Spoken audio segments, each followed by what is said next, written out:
ಕ್ಷಮಿಸ್ಬಿಡು.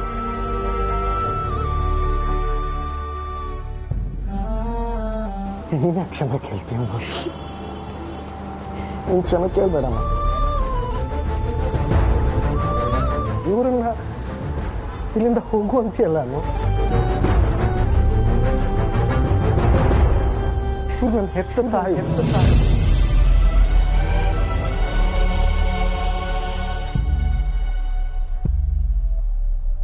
ಇವ್ರನ್ನ ನನ್ನಿಂದ ಕಿತ್ಕೊಳ್ಳೋಕ್ಕೆ ನಿನ್ನ ಆ ದೇವರಿಂದನೂ ಸಾಧ್ಯ ಆಗಿಲ್ಲ ಅಂತ ಇವತ್ತು ಸಾಬೀತಾಯ್ತು.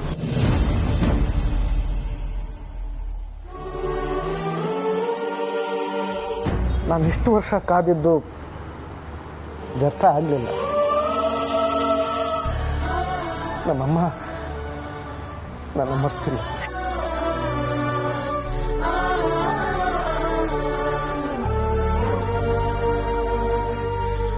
ನಮ್ಮಮ್ಮ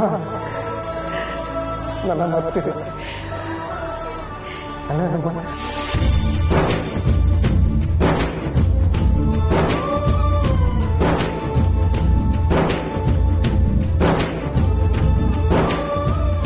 ಎಲ್ಲರೂ ಕೇಳಿಸ್ಕೊಂಡ್ರ?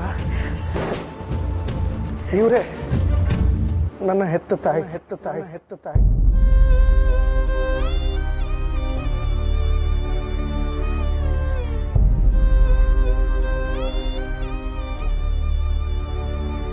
ಬದುಕಿನ ನೋವು, ಹತಾಶೆ, ಅವಮಾನಗಳನ್ನು ನನಗೋಸ್ಕರ ಸಹಿಸಿಕೊಂಡು ತುಟಿ ಮೇಲೆ ನಗುವನ್ನೇ ಅಲಂಕಾರವಾಗಿ ಸಿಂಗರಿಸ್ಕೊಂಡಿರೋ ನನ್ನ ಹೆತ್ತ ತಾಯಿ.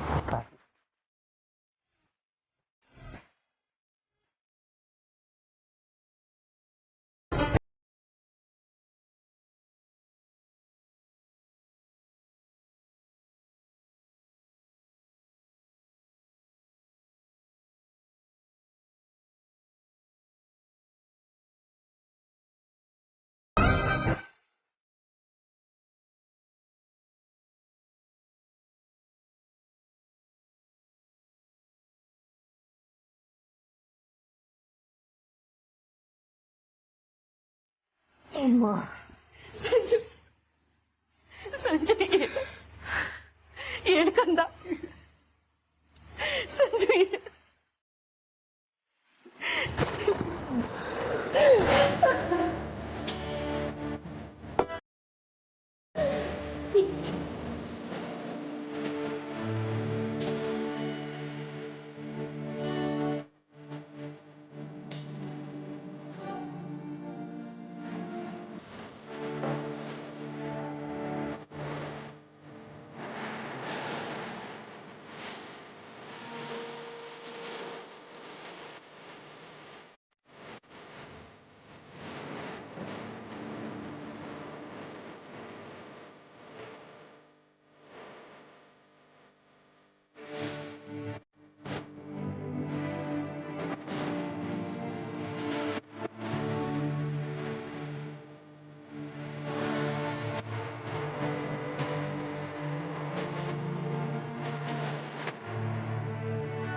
ನಾನು ನನ್ನ ತಾಯಿ ಜೊತೆ 36 ವರ್ಷ ಬಾಕಿ ಉಳಿದಿರೋ ಮಾತುಗಳನ್ನು ಆಡೋದಕ್ಕೂ ಮೊದಲು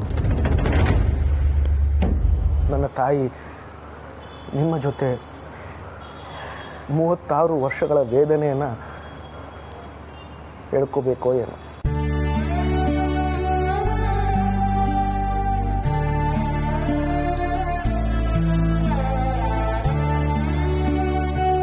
ನನಗೂ ನಿನಗೂ ಬಿಟ್ಟರೆ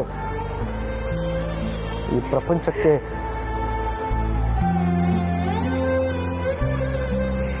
ನಾನು ನಿನ್ನ ಮಗ ಅನ್ನೋದು ಗೊತ್ತೇ ಇಲ್ಲ ಅನ್ಸುತ್ತೆ.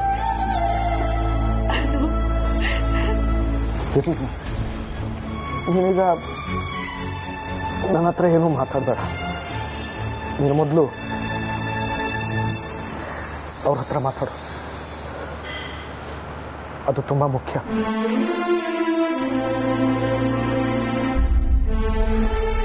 ನಮ್ಮಮ್ಮನಿಗೆ ಹೊಸ ಜೀವನ ಶುರುವಾಗಿದ್ದೆ ನಿಮ್ಮಿಂದ ಅನ್ನೋದು ನನಗೀಗ ಅರ್ಥ ಆಗ್ತಿದೆ.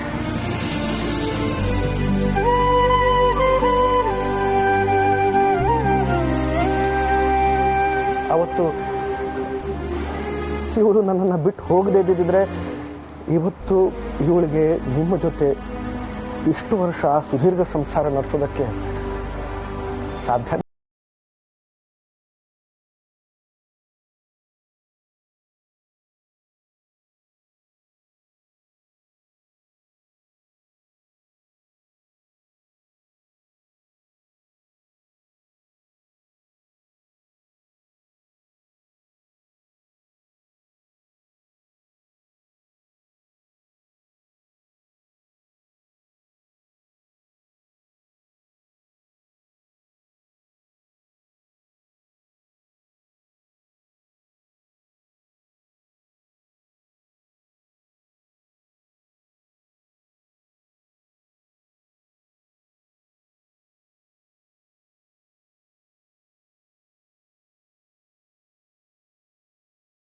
ಈಕೆ ಜೊತೆಯಲ್ಲಿ 36 ವರ್ಷ ಸಂಸಾರ ನಡೆಸ್ತವ್ರು.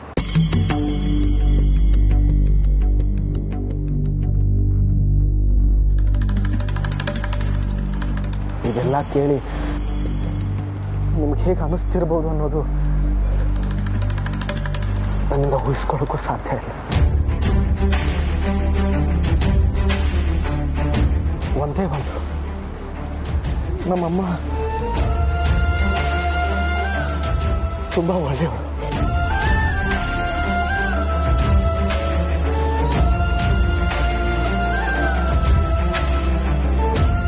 ಈಕೆನ ದಯವಿಟ್ಟು ತಪ್ಪಾಗಿ ಭಾವಿಸ್ಬೇಡಿ.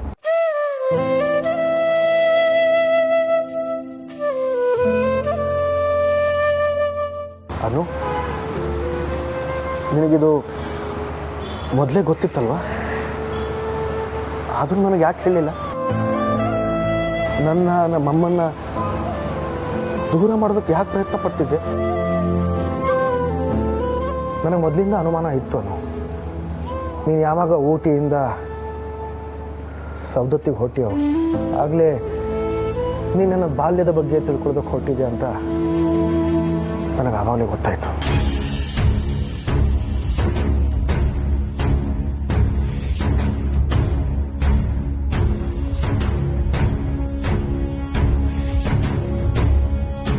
ಆದರೂ ನೀನು ಗುಟ್ಟು ಬಿಟ್ಕೊಟ್ಟಿಲ್ಲ. ಪರವಾಗಿಲ್ಲ, ನಾನು ನಮ್ಮಮ್ಮ ಭೇಟಿ ಆಗಬೇಕು ಅನ್ನೋದು ವಿಧಿಲಿಖಿತ ಆಗಿತ್ತು. ಅದಕ್ಕೆ ನೋಡು. ಸಾರಿ ಸರ್, ನಾನು ಡೋಂಟ್ ಬಿ ಸಾರಿ ಅನ್ನು, ಡೋಂಟ್ ಬಿ ಸಾರಿ. ನಿನ್ನಿಂದಾನೇ ಇವತ್ತು ನಮ್ಮಮ್ಮ ನನಗೆ ಸಿಕ್ಕಿದ್ದಾಳೆ. ನೀನೇ ನನಗೆ ನಮ್ಮಮ್ಮನ್ನ ಹುಡುಕೊಟ್ಟಿದ್ಯಾ.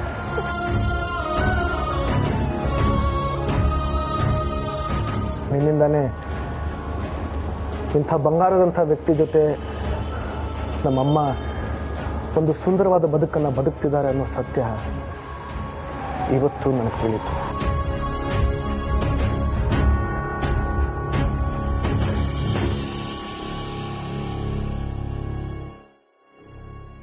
ಚಿಕ್ಕ ವಯಸ್ಸಲ್ಲಿ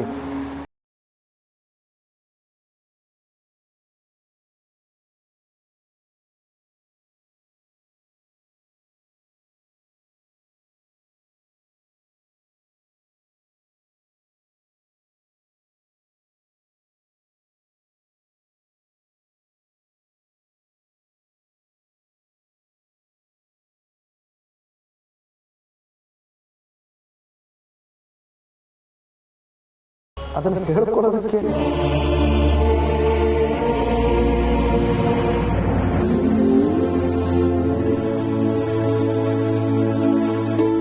ನನಗೆ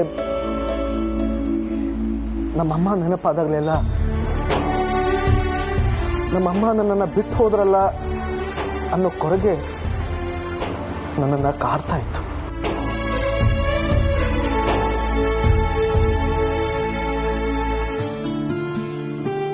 ಆದರೆ ಹೋಗ್ತಾ ಹೋಗ್ತಾ ಅಮ್ಮ ಎಲ್ಲೇ ಇದ್ರು ಅವ್ರು ಸಂತೋಷವಾಗಿದ್ದರೆ ಸಾಕು ಅಂತಾನೆ ಅನ್ಸೋಕೆ ಶುರುವಾಯಿತು.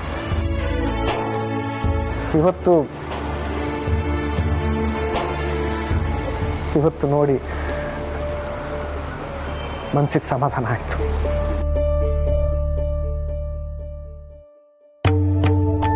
ಬಹಳ ದಿನಗಳಿಂದ ನಾನು ಹೊತ್ಕೊಂಡಿರೋ ಭಾರ ಇವತ್ತು ಇಳಿದ ಹಾಗಾಯ್ತು.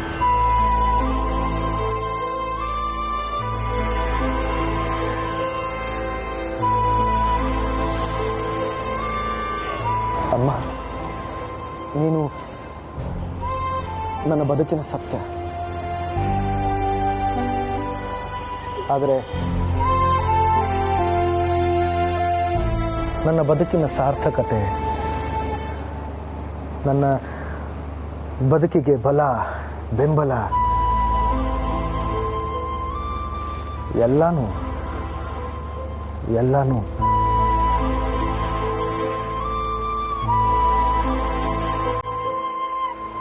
ಇವರು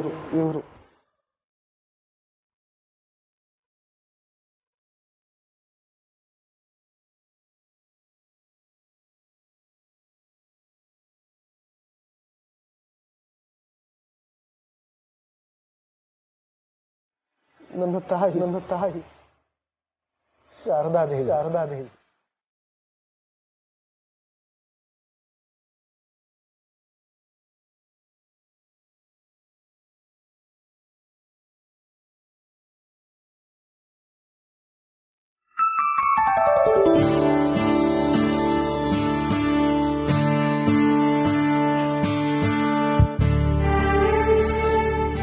ನಮ್ಮಮ್ಮ ಇಲ್ಲದೆ ಇವರಿಂದಾನೆ ಯಾರೇ ಹೊರತು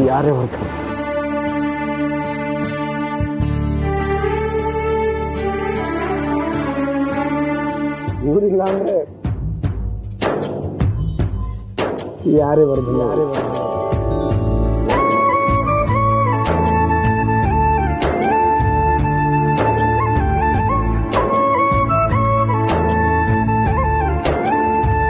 ಅಮ್ಮನ ಜೊತೆಗಿರೋದು ಅದೃಷ್ಟ.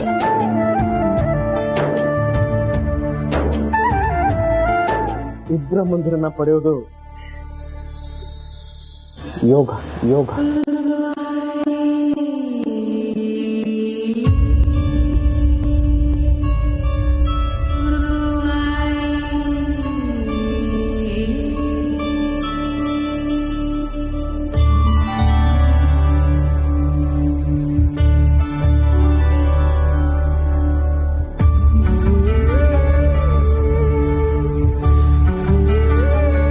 ಸುಬ್ರಹ್ಮಣ್ಯ ಅವರೇ, ಪರಿಸ್ಥಿತಿ ಏನೋ ಅರ್ಥ ಆಗುತ್ತೆ, ಆದ್ರೆ ಶುಭ ಕಾರ್ಯಕ್ಕೆ ಮುಹೂರ್ತ ಮೀರ್ತಾ ಇದೆ. ಏನ್ ಮಾಡೋಣ? ಪುರೋಹಿತ್ರೆ, ದಯವಿಟ್ಟು ಕ್ಷಮಿಸಿ, ಗೊತ್ತಾಗ್ಲಿಲ್ಲ.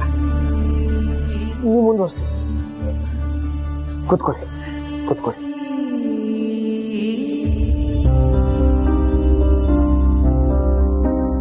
ಮುಹೂರ್ತ ಮೀರೋದ್ ಬೇಡ, ತಾಂಬೂಲ ಬದಲಾಯಿಸ್ಕೊಳ್ಳೋಣ. ಪ್ರಿಯಾ ಬನ್ನಿ. ನಾನಾ? ಬೇಡ ಬೇಡ. ಬನ್ನಿ, ನೀವು ಸರಿಯಾದ ಸಮಯಕ್ಕೆ ಬಂದಿದ್ದೀರಾ. ತಾಂಬೂಲ ಬದಲಾಯಿಸ್ಕೊಳ್ಳೋಣ. ಬೇಡ, ಇದು ನ್ಯಾಯ ಅಲ್ಲ. ಇದ್ದಕ್ಕಿದ್ದಂಗ ನಾನು ಎಲ್ಲಿಂದಾನೋ ಬಂದು ನಿಮ್ ಹಕ್ಕು ತಗೊಳ್ಳೋದು ಬರೋಬ್ಬರಿ ಇಲ್ಲ. ಮನಸ್ಸೊಳಗೆ ಆಸೆ ಇಟ್ಕೊಂಡು ಬೇಡ ಅಂತ ಹೇಳ್ತಾ ಇದ್ದೀರಾ. ತಾಯಿ ಮನ್ಸು ಏನು ಅಂತ ನನಗ್ ಗೊತ್ತಾಗಲ್ವಾ? ಮಾಡಿ ಬೇಡ. ನೀವಿದನ್ನೆಲ್ಲ ಹೇಳಿ ನನ್ನನ್ನ ಇನ್ನಷ್ಟು ಸಣ್ಣಾಕಿ ಮಾಡಬೇಡ್ರಿ. ಈಗಾಗಲೇ ನನಗಿಲ್ಲಿ ನಿಲ್ಲಿಕ್ಕೆ ಆಗೋಲ್ದಾಗಿದೆ. ಇದನ್ನೆಲ್ಲ ನೀವ ಮಾಡ್ಬೇಕು, ಅದ ನ್ಯಾಯ, ನಾನಲ್ಲ.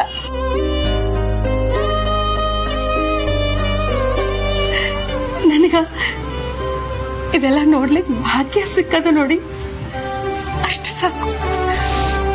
ಅದ ದೊಡ್ಡ ಪುಣ್ಯ ಆಯ್ತು. ಅಮ್ಮ, ಈ ವಿಷಯದಲ್ಲಿ ನಾನು ಅವ್ರ ಪಕ್ಷನೇ. ಈ ಹಕ್ಕು ಯಾರಿಂದನೂ ನಿಮ್ಮಿಂದ ಕಿತ್ಕೊಳಕ್ಕಾಗಲ್ಲ ಅಮ್ಮ.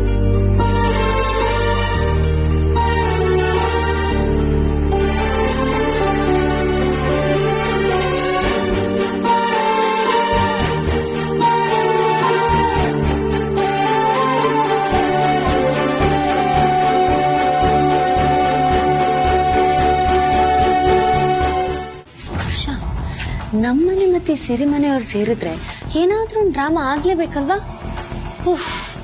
ಎಷ್ಟು ಟ್ವಿಸ್ಟ್ ಅಂಡ್ ಟರ್ನ್ಸ್ ಅಪ್ಪ.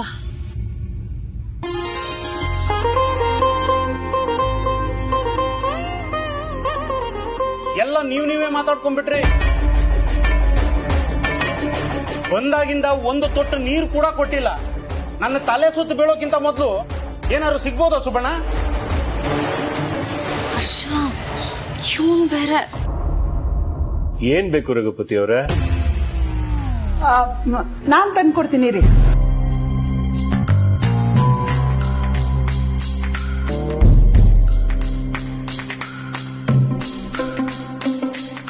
ರಜನಿ ತಗೊಳ್ಳೆ. ನಂಗ್ ಬಿಡ.